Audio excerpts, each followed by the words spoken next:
సోనియా రాహుల్ పై కావాలనే బురద జల్లుతున్నారని బీజేపీ నేతలపై ఆగ్రహం వ్యక్తం చేశారు కాంగ్రెస్ నేత జగ్గారెడ్డి. స్వాతంత్ర్యంతో మోదీ అమిత్ షాకు ఎలాంటి సంబంధం లేదన్నారు.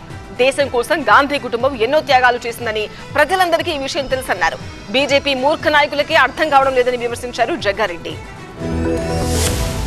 దేశ ప్రజల కోసము ప్రాణ త్యాగాలు చేసిన ప్రధానమంత్రులుగా ఉండి అనేక దేశ ప్రజల భద్రత, దేశ ప్రజల ఆహార భద్రత, దేశ ప్రజల రక్షణ భద్రత,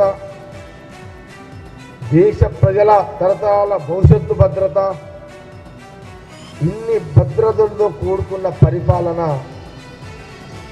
రాహుల్ గాంధీ గారి యొక్క కుటుంబం.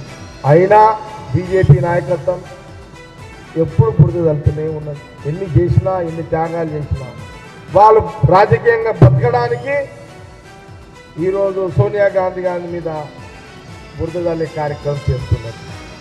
ఎప్పుడైతే రాజీవ్ గాంధీ గారు సోనియా గాంధీ గారిని 1968 సంవత్సరంలో పెళ్లి చేసుకుందో ఆ రోజు నుంచే ఈ భారతదేశం యొక్క ఇందిరాగాంధీ గారి యొక్క గొడవ